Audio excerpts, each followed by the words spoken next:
Long P has been requested to share with you this topic because it will be related to the today afternoon workshop, and it's also help you to set up the framework for yourself of what would you like to do when you go back according to the teaching of Buddha. You may familiar with the word the Kalayanamitra. Kalayanamitra, what is Kalayanamitra? Good friends. What is good friend? Dhamma friends. Do they have to be a monk? Yes or no? No, I think no. No, right? Okay. Can your son be good friend? Yeah. Can your son be Kalayanamitra? Okay. Interesting. When it's come to hearing the Dhamma, sometimes you may thinking of, oh, I have to go to the temple and listen Dhamma from the monk or the nun. In fact, anybody in your life circle, even your son, can say Dhamma. What is Dhamma in this sense? Dhamma is the teaching or the hearing or the sentence, even in the book or when someone said, that's stopping you from doing bad thing. That suffer the defilement in your mind. Let's say if today dad is getting dressed, go out to drink with the friends, and all of a sudden your son came up, he said, Dad, please don't go drink. I love you. I don't want accident to happen to you. Alcohol is bad for your health. I want to live with you for a very long time. With that one sentence that your son say, and it give you a pause moment what you're about to do, then you change your mind not to go drinking. That is Dhamma. Can be from your son. Don't have to be a monk. You don't have to go take precept from the temple. You can learn from your son, from your wife. Please, Dad, don't do it. Don't kill and don't this and that. It got you thinking about your action that you're about to do. If you consider it's a negative thing for your life and your family, and you don't do it, that means you're following the Dhamma. So that person, that sentence is a Dhamma that drag you back onto the track of purity, the path of the Eightfold Path, the path of doing good thing, the wholesome path. Can be anybody. And usually in the past you have gone through many Dhamma in your life, but you don't listen. You don't pay attention. You need Dhamma has to be from monk. And mom said, son, don't go drink. You go drink. Son, don't go party. You go party. You never listen because you don't have the right view toward the Dhamma, toward the teaching of doing good thing. You may not have enough faith with the teaching. You may not have enough persevere to give up, the bad quality that you already have. So let's get to this. The idea of us coming to this teaching, whether you're a layperson or a monk, right? We want to be happy. You see this picture the first day that you come, and the last day you're still seeing this picture. There's so many Buddhist philosophy that hidden behind this picture. It depends on which topic we want to touch on. We want to be happy. We come to the teaching.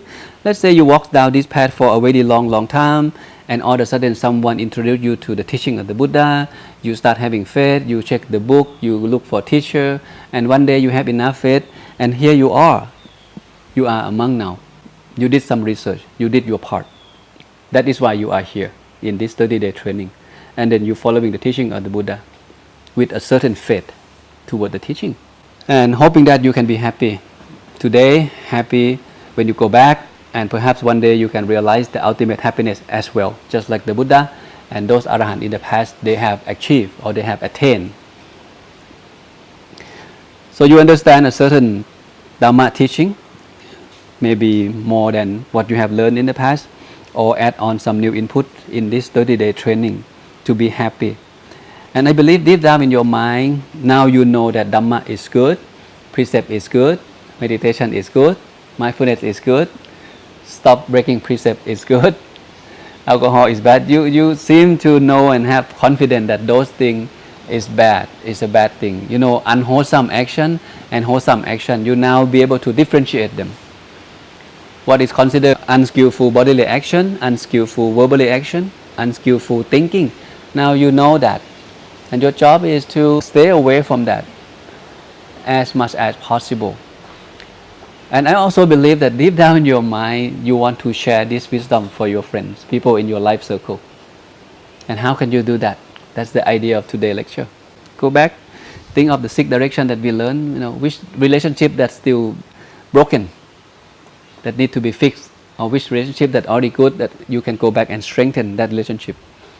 You and your wife, your kids, you and your subordinate, your employee, your friends, your teacher, your relative. There are many people in life that we should find way to bring them to the path of wisdom, the path of Dhamma. This is the policy laid out by the Buddha himself. Go forth for the good of many.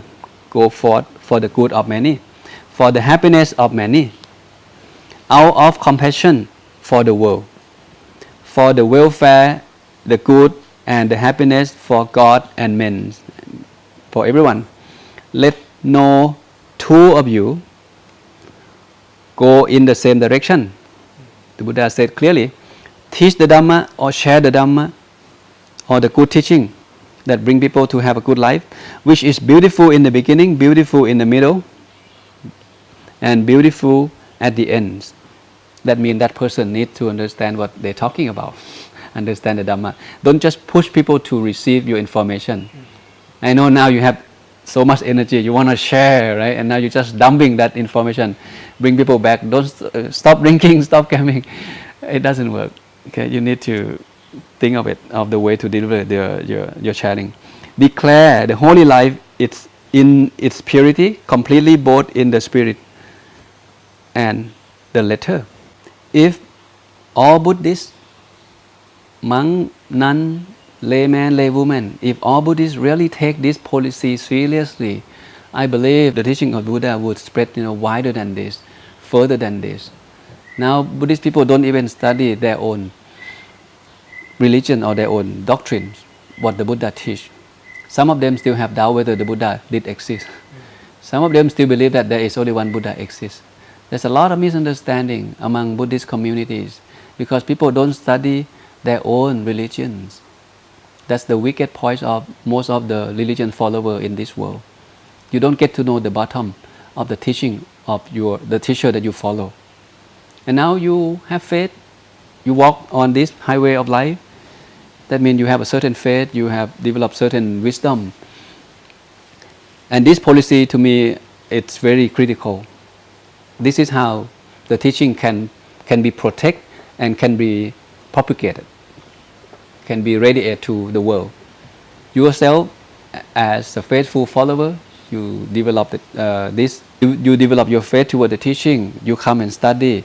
You have experience with that teaching about precept, about mindfulness, about meditation, about the law of karma. You have a certain level of confidence. Some of you even have realized the inner peace when you meditate. It gives you confidence when people talk about meditation.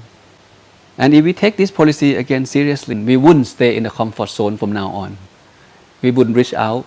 The Buddha wants us to reach out, to help others, to let people know that there are ways to live good life. There are ways to find the meaning, the real meaning of life through the lens of the teaching of the Buddha. This is where the world is heading. If you are familiar with the Sustainable Development Goal, if not, that's fine. Start from 2015. Each country of the world has a certain problem according to this list. 17 goals, 169 targets. Every government is working on it. Each country has different challenges. For example, like poverty. Some countries have very severe poverty, right? Hunger, need food, water. You think of many parts of the world, like good health. There are all kinds of problems in this world, but the scholar from the UN, they put together this concept. There are 17 goals that's most outstanding, most immediate, that everybody should wake up and find way to fix it globally, help each other, support each other. Quality education, gender equality, clean water and sanitation, reduce inequalities. There's a lot of things. Life on land, life below water, climate action, this and that. There's 17 of them. There are many. So I don't know if your country is active according to this goal or not. Most of the people in the West or in Scandinavia, they seem to be take this very seriously in Australia as well, according to my experience with this goal. And to me, I have been a part of this journey, academic journey, peace development, sustainable development goal. I have been to places, meet with all kinds of people, discuss about peace, idea of making peace to this world, go to many seminars. I went to University of Sydney for interview the professor there about the idea of peace and how can you develop peace in your country, this and that. And I also met this gentleman Steve Kelly, he is the founder of the Global Peace Index. His company is huge. They have the gigantic research team about peace. So they collect data around the world and keep index about violence, about climate change, about gender equality, about water, this and that. So the UN and most of the scholars, we use his research statistic as a reference. So he's the one, and I have a chance to discuss with him as well. There's so many things that open up my eye. And enjoy all kind of presentation, meet with scholar, people from different walks of life, people who work seriously in the field of peace building. And I really like this. It's give me the framework. That's the thing. There's a lot of things that missing here. If we going to give people job, so they can find job and they can get out of their poverty. If they're hungry, we give them food. If they're sick, we give them hospital. You think peace can happen, can be sustained or not? Is problem solved when everyone have food to eat, have place to stay, have school to go? What surprised me is the spiritual dimension is missing here in this 17 goal. People don't talk about the internal factor, talk about physical. Building partnership. You need 10 hospital, okay, 5 budget from UN, build 10 hospital. You need 100 school, okay, I'll ask millionaire to donate 10 schools for your country and hope that the country will be at peace. Really? You guys go to school, I go to school, my country still have a lot of problems. That's something I feel that maybe something we can do. As a Buddhist monk, what we can do? I think globally, but I act locally. As a man, one person. You're not one. I don't know how many people would buy this idea, okay, but this is my background I come from. So my point of view, I would say the Western side and the wisdom from the East can merge, and then let's give hope for world peace.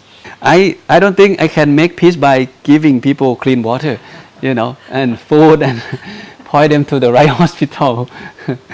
And then they come back and become breaking precept, become a robber, become a man who have violent, this and that. We don't want that, right?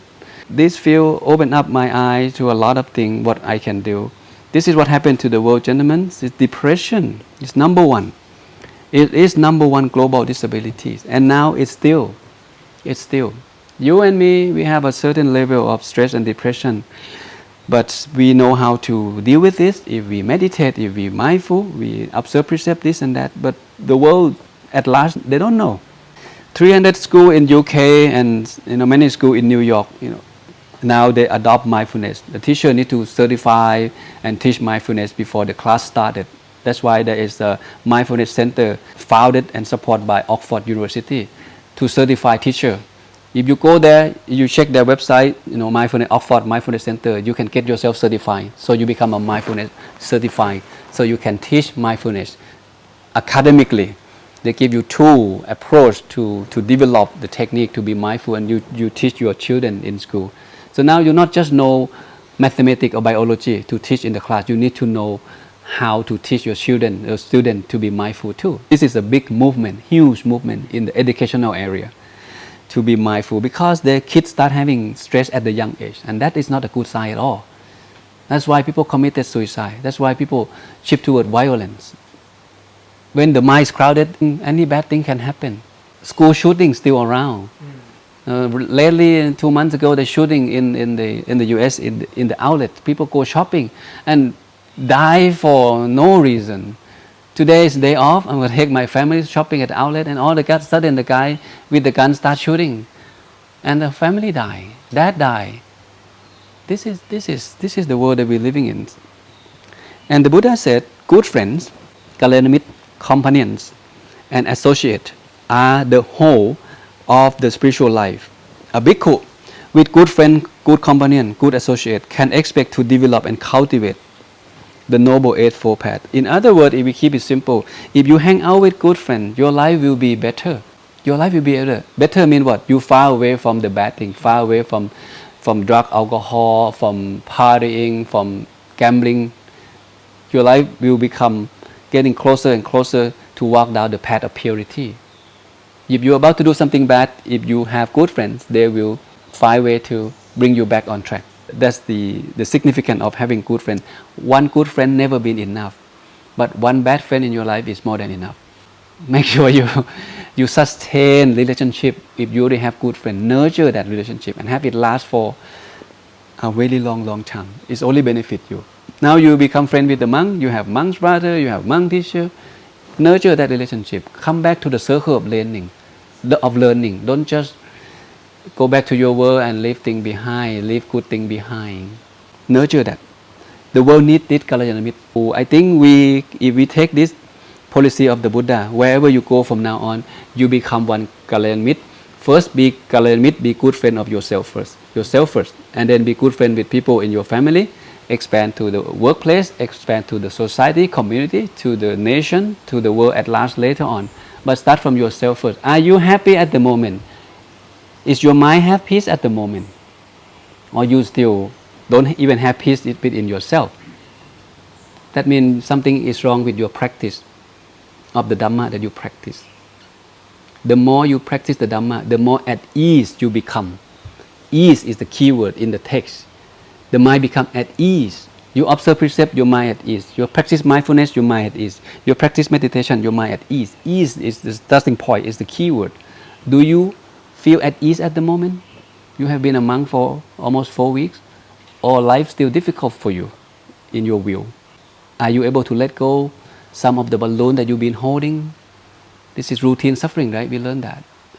You may have many balloons before you come, and this very moment, you should be able to let go some of the balloon, the dukkha. Let it go, let it be at the present moment.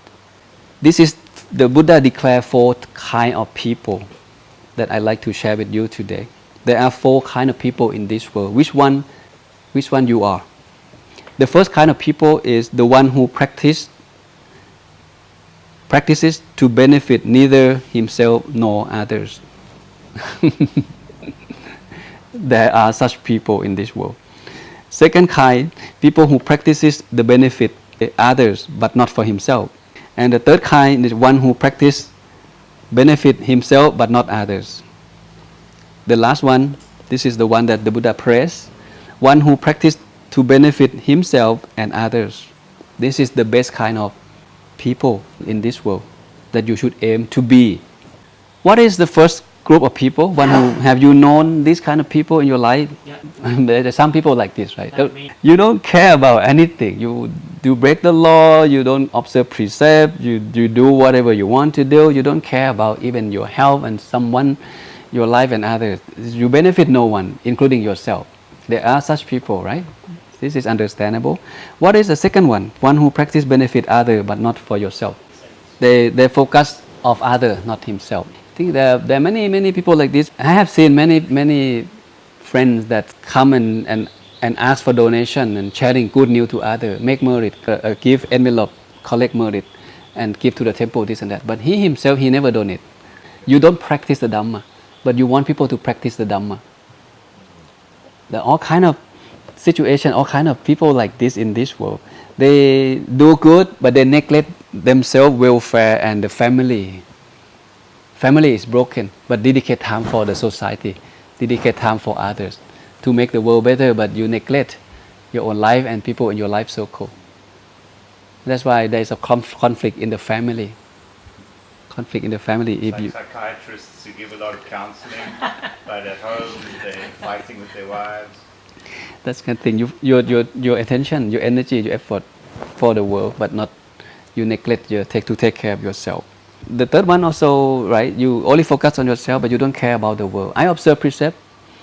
I don't care whether someone observes precept or not. Okay, I'm just gonna be myself, and this is also easy to find in the society. But the fourth group is very rare. A man who understands the nature of life, understand what is good, what is bad, understand that there's more than just making a living for himself and his family, and then he reach out to help others. This is the idea of the kind of person that the Buddha praised the most, and the wise men in the past, they praised the most. You look at who is your role model at this moment. You want to be like this person. You may have one or some of them, right? Do they fall into this category? How can we benefit oneself? This is the short formula. If you can benefit yourself, then you can benefit the world. You start off with you are an ethical person. You develop virtual conduct. You develop the mind, and you develop panya or wisdom. Then you can fix your problem. Then you can help others to fix their problem. If you cannot do this, cannot fix your own problem, cannot find peace in your mind, forget about reaching out and help others. You still have debt, you still have not enough income, you still have not mindful, you still breaking precept, then forget about reaching out and help others. Fix it. You may have healthy body. You may have healthy mind. Your life is good, financial is good, relationship with your parent, girlfriend is good. In this side, you may not have it. That the compassion to live life more meaningful, to help others, to smile more, to reach out and serve more. This is where most people lack of. We focus on going to the gym, eat good food so we can live long. And if we have stress, we go meditate and we go talk to the monk or read book. Hope life will be okay. And then you go back to your world. But this part, not many people are aware of, the spiritual dimension.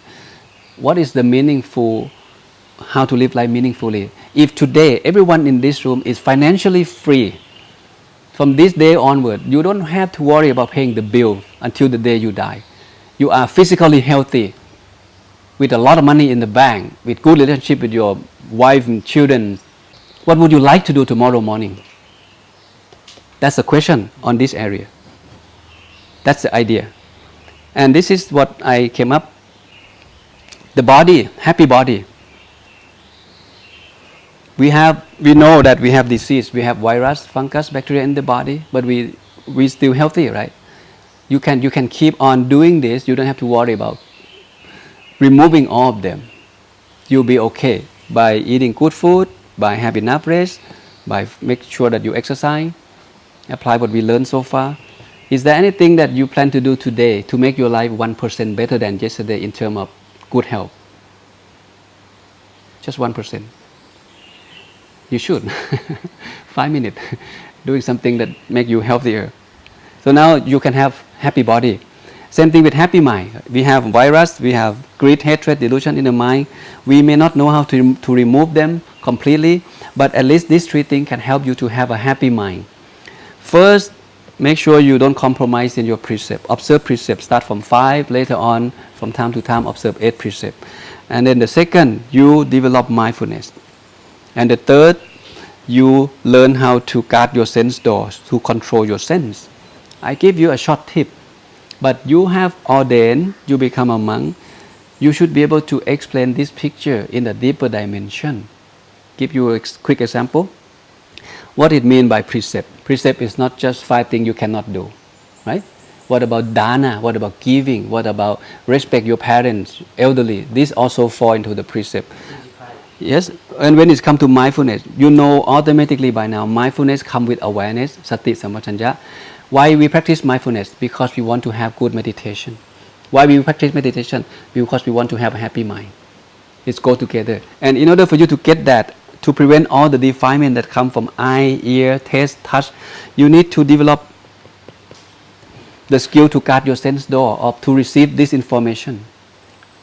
With precept at the foundation, no matter what you see, no matter how much you like, how much you hate, you will not break precept. Have this built first. And develop mindfulness to catch that feeling, now I like it, now I don't like it, now I'm about to getting mad, I'm about to say something bad. And develop that. It's a skill that can be developed.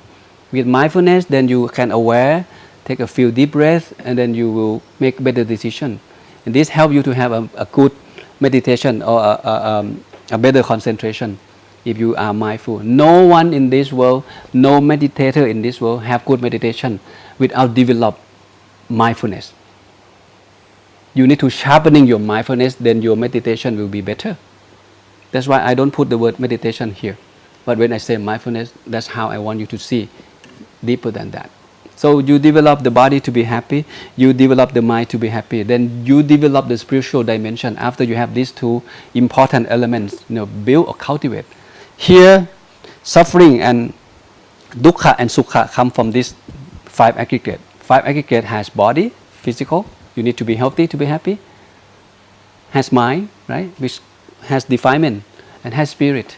There are 3 things that you may break it down and put it help you to put life together, to be a complete human being, a complete happy human being. Not just you healthy, physically, financially, everything in place. Your mind also good. You don't want to steal someone. You don't have violent mind. You always forgive. But you don't have this dimension. Caring heart, sharing, giving. You don't have this at all. Do you think you'll be happy? You look at the richest man in the world like Bill Gates, Warren Buffett, Elon Musk. These people, they go beyond this realm already, and now they develop this part, spiritual dimension. How they want to make their life fulfilled. Now they don't worry about food, house, car, every social status. They have that all built, but now they reach out and help the world. Donation, build school, build hospital, bring clean water, create all kind of foundation that perhaps help to make this world a better place to live for human being at large. So there are three things you guys need to put together. And this is the short version of how you can benefit yourself and benefit others. This is the starting point in one short sutra of the Buddha. And this is the expansion version that I share with you. It's called Mahanama Sutra, which I will summarize to you. Mahanama asked the Buddha, how can one benefit oneself and benefit others in your will, the Buddha? This is how the Buddha explained. If you have faith, if you don't have faith, make sure you have faith. You have faith yourself and then you help others to have faith. If you already observe precept, you help others to observe precept or become a virtual person. If you're already giving, know how to dana, to donate, to reach out, and then you do the same thing with others. Develop generosity. Do you a person who always looking for the text use the word see the monk or meet the monk? That means you look for teacher, then you can hear the good teaching. Or you already stay in your comfort zone. I don't need more book. I don't need more teacher. So seek for a way to find teacher and do the same thing with other. And then when you have a chance, you look for teacher and then you eagerly to hear the teaching. You do the same with other as well. Arouse them to hear the Dhamma. Once you hear the Dhamma, you retain, you have memorized, then you examine it. If whatever you learn, you don't jot it down, you don't, because this is how the brain works, right? After you leave this room, maybe only 30% left in your brain, what you learn. You get excited, it's good, it's this and that. After 1 week from now, maybe 10% left in your brain. You cannot retain it. If you cannot retain it, how can you practice? And then number 8, What shall I do to retain? you write it down. I wrote it down. You wrote it down. You write it down. You find way to memorize. What is Four Noble Truths? What are the 8 items on the 8-fold path? Memorize it. Then you can find way to understand each one of the 8-fold path. What's the meaning and how I connect the dot? How can I put into practice? Which one fall into the wisdom heading, sila heading, or meditation heading? Then you see, right? If you don't memorize, you cannot put them together. Having known the meaning, the benefit of the Dhamma, and then now it's time for you to commit into the practice. Okay, this is the text version. This is the picture version. There are 8 things that the Buddha mentioned for you to benefit yourself and for you to apply this to benefit the world around you. Faith. What is faith? Faith is usually translated to believe, but faith without wisdom is ignorance. If you have faith but you don't know the reason why people worship the cow or why people worship the tree, you just do what they do. Faith need to come with wisdom. Okay, you see that Dhamma is good, then I want to go learn Dhamma. Building that faith, and you yourself observe precept. You yourself practice giving, not just give the material thing. Can you give your wisdom? Can you give your time? Can you give your convenience? Can you give anything that make the world around you better? Even give out the bad mood. Let go. Okay, seek for teacher, seek for Dhamma. And not just seek, make sure that you study them, make sure that you retain them, make sure that you examine them. This is learn and reflect, right? First level of wisdom, you go learn, then you know. When you know, you reflect, it's become a second level of wisdom. And then practice, then you can realize. It's called pariyatti. Pariyatti means theory. Patibatti means you practice. Pativetha, you have direct experience of the Dhamma that you practice. It's called Pativetha. So 3 levels when it comes to the Dhamma study. Pativedha means the meditation? No. Pativetha means you realize it. Okay. This Dhamma is good for me. You give the bad mood, you give you give forgiveness to someone you hate. You purify the mind. It's all coming down to you having a good heart. So these are the things. And if you confuse, it's always coming down to this. You cannot go wrong with this framework. Sila, Samadhi, and Panya. Sila is a physical thing.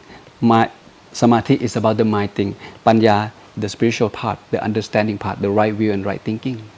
Coming down to this. Okay, go back and reflect. We talked about this already. So seek direction. Which area is still having problem in your life?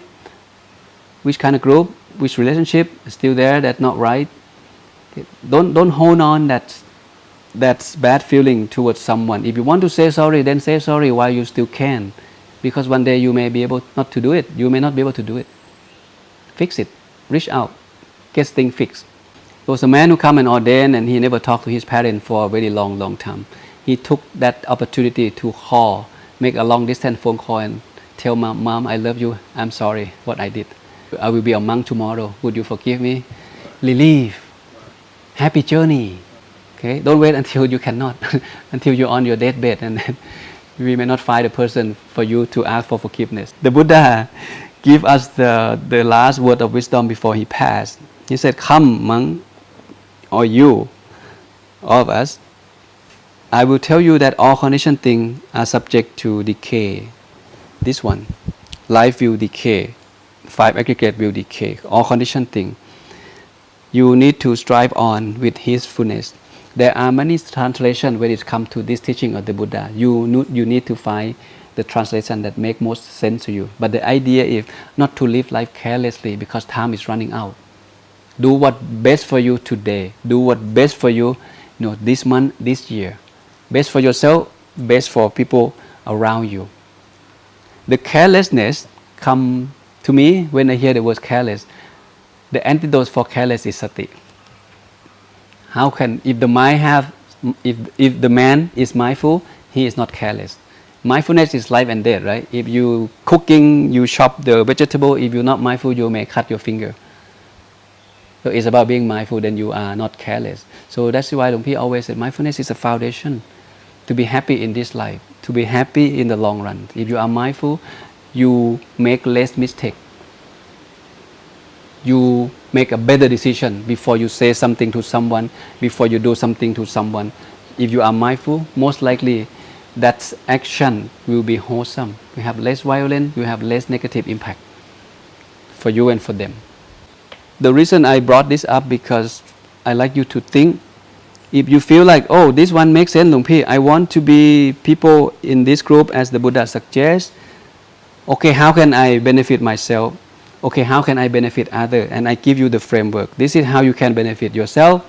Build up these 8 factors and then encourage people in your life to have these 8 factors in their life as well. Coming down to bring them to the path of Sila, the path of mind development and the path of wisdom or Panya development. There are many layers when it comes to this. Just do your best. Start from something simple, something people can relate it to, and bring them to, if you cannot teach, bring them to someone that they can teach them. But most importantly, live your life as a good example. If you go back home 1 month from now, you go back to the bar, go back to drink, go back to smoke, then forget about bringing people to this path of purity. No one would listen to you. Look at you, become a monk and come back become a drunkard. How can your wife trust you? How can your kid trust you? How can your employee trust you? But if you live life as a good example, you start build up the credibility. Hey, this man have gone for my life for 30 days and now he come back with big changes, with lot of changes. He is more kind, more open, more listen.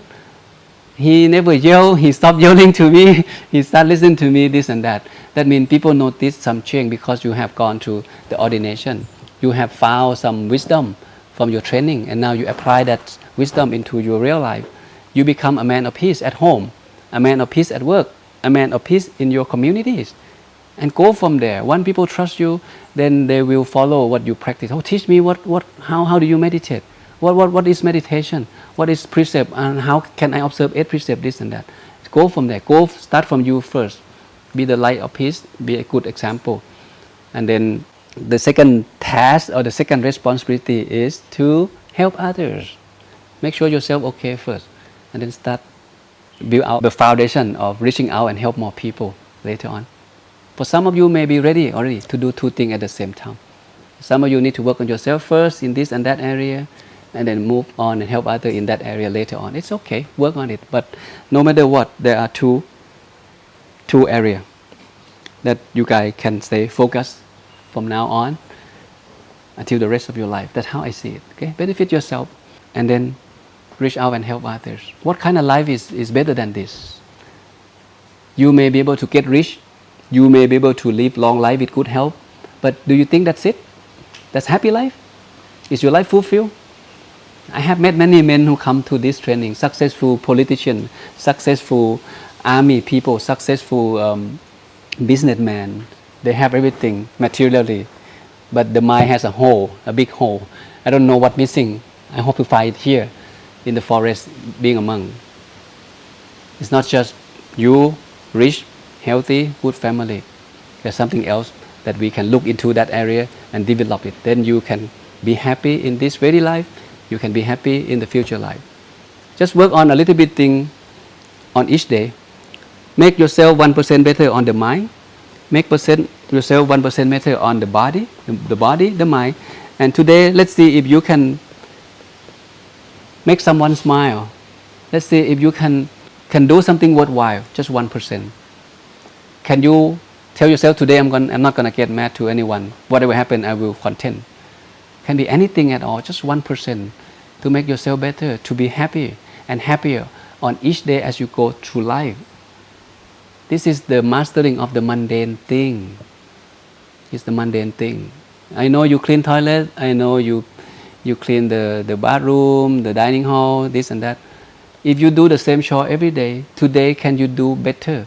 Can you do laundry with less water, less detergent than yesterday, but get the same level of cleanliness of clothes? So the temple don't have to pay more of the water bill and electricity bill. If you can do better, then do better. And for this is the information that Luang Pi would like you to have, referenced by the Buddha from the Sutra. So you see, you cannot go wrong with this. And for this afternoon, you can think of the action plan of how can you better yourself and how can you better others, people in your life. Okay, so with that, I'm done. You can take a break.